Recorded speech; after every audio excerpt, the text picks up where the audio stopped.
নমস্কার, আমি পিঙ্কি স্ল্যাব চ্যানেলে সবাইকে স্বাগত জানাই। আজকে আমি বানাবো ছোলা মাখানি। তার জন্য এখানে ছোলা আগের থেকে আমি ভিজিয়ে রেখেছি, আর এখানে রেখেছি আমি একটা লঙ্কা কুচি, টমেটো কুচি, শসা কুচি আর পেঁয়াজ কুচি। আর বাকি জিনিসগুলো আমি বানানোর সময় দেখাবো, ছোলা মাখানিটা বানানোর সময়। প্রথমে আমি একটা বড় জায়গা নিয়ে নেব, তার মধ্যে দিয়ে দেবো ছোলা। ভিজানো ছোলাগুলো দিয়ে দিলাম। ভিজানো ছোলাটা দেওয়ার পর এর মধ্যে আমি দিয়ে দেবো ভাজা ছোলা।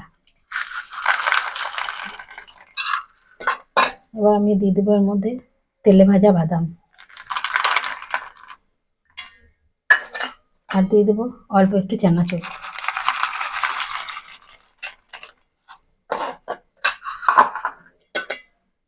এবার আমি এর মধ্যে দিয়ে দেবো একে একে পেঁয়াজ কুচি, শসা কুচি সব। প্রথমে টমেটো কুচিটা দিয়ে দেবো, লঙ্কা কুচি, লঙ্কা আমি একটা দিয়েছি, আপনারা বেশি ঝাল খেতে চাইলে বেশি দেবেন।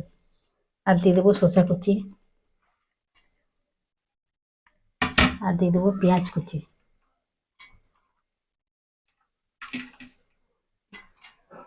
এবার আমি দিয়ে দেবো লেবুর রস,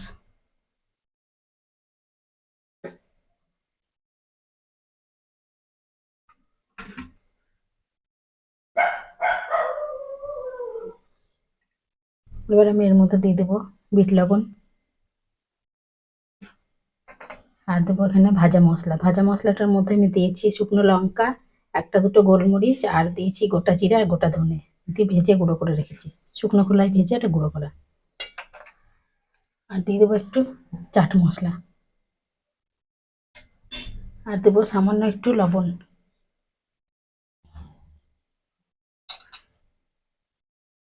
আর এর মধ্যে দিয়ে দেবো আচারের তেল,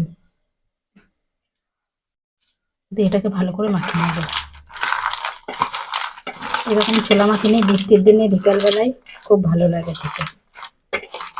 আজকে যেহেতু বৃষ্টি হচ্ছে, তাই বৃষ্টির বিকালে এরকম ছোলা মাখানি একটা খেতে ইচ্ছা করলো, সেই জন্য ছোলা মাখিটা বানালাম। সেই জন্য বানানোটা কারণে রেসিপিটা ছেড়েও দিলাম।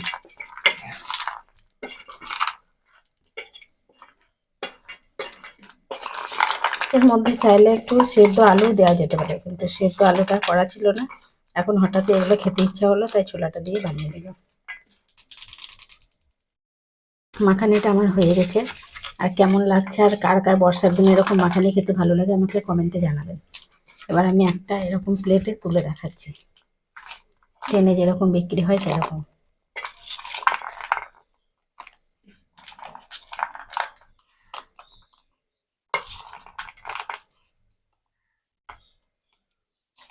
আর ওপর থেকে একটা এরকম পাতার চামচ দিয়ে দেবো।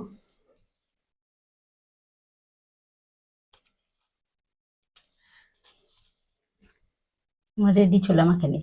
আমার এই ভিডিওটি যদি ভালো লাগে লাইক শেয়ার কমেন্ট করতে ভুলবেন না, আর চ্যানেলটিকে সাবস্ক্রাইব করে পাশে থাকবেন। আর এটা কেমন লাগছে আর কার কার ভালো লাগে সেটাও জানাবেন।